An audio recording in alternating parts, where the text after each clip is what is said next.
Hey family, for today's Wealth and Wisdom conversation, I'm going to be talking about how to stop overspending. Make sure you subscribe, give this episode a thumbs up, check it out and let me know what you think.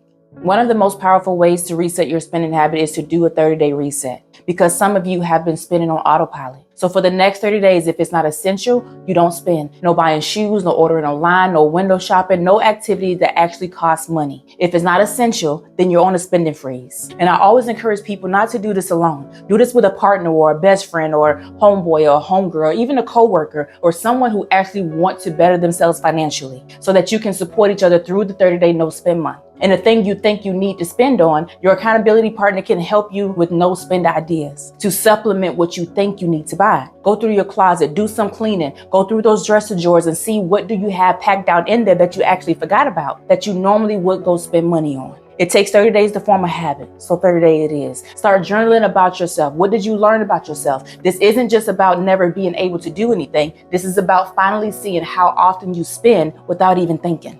Now this next part right here, this is where we stop looking at what you're spending on and we start looking at why, because there's usually a trigger behind it. Whether that's I spend when I feel something, which usually means there's an emotion or a mood attached to it.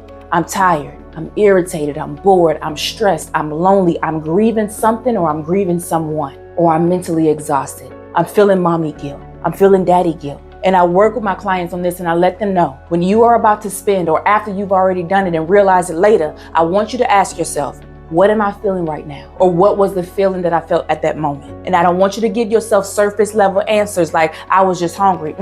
I want you to go deeper. Were you tired and didn't feel like thinking? Were you overwhelmed and needed relief? Were you seeking comfort? Were you avoiding something that you didn't feel like dealing with at the time? Because spending was the response to something, and that something is the root that we got to get to. Because if you don't identify the feeling, you'll keep using money to respond to it over and over and over again. And this is what people say, I don't know where my money goes. It went to your emotions. And listen, this isn't about judging yourself. This is about understanding yourself, because once you say, I spend when I feel overwhelmed, I spend when I feel unappreciated, or I spend when I feel exhausted, now we're getting somewhere and we can start building a boundary and strategy around that. Companies track your activity, the sites you're on, the things you look at, the items you look at, and show you those same similar products on Instagram or Facebook or even in your email. So it's designed to catch you at the exact moment you're most likely to buy it. And this is one of the biggest reasons people keep overspending it and they don't even realize it. Every time you visit a website, you click on a product or you watch a video about something or you add something to your cart or even you pause on a certain content,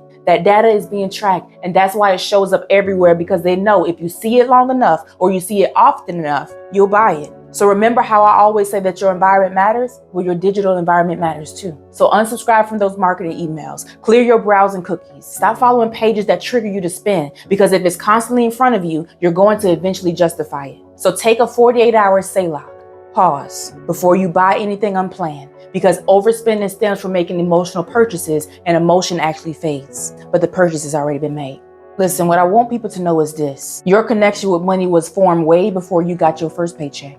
It was shaped by what you saw, what you heard, what was normalized around you. Some of us watch people struggle silently, live paycheck to paycheck, avoid looking at their accounts, spend money as soon as it comes in. And whether you realize it or not, you absorbed all of that. And you're trying to build a different financial life, but what you're using are tools that feels familiar, but they're not working. And familiar will have you spending when you're stressed, avoiding your numbers, justifying purchases, starting over every month, because that's what you've seen. That's what you've been around. That's what your environment taught you. So the real question becomes, are you willing to do something different, even when it doesn't feel natural yet? Because change doesn't come feeling comfortable first. So budgeting may feel uncomfortable for you. Saying no may feel restrictive at the moment. Looking at your money and looking at your numbers may cause you to feel overwhelmed. But that's because you're stepping outside of what you've been conditioned to do. So this isn't just about stopping overspending, cutting back, or doing better. This is about rewriting what you think about money, repositioning how you respond to it, and being intentional about the habits that you're rebuilding around it. Because your financial life will not change until your habits do. Your financial life will not change until your patterns do. So you gotta become aware and you gotta understand what is driving my overspending. Hey family, I hope you enjoyed today's Wealth and Wisdom conversation. Make sure you share this with at least 10 people that you know. I'll be dropping more episodes like this every Wednesday. I want you to always remember, your mindset is the key to unlocking your financial freedom. It's time to leave behind what's comfortable for what's possible. All we have is now, family. So start now. See y'all next week.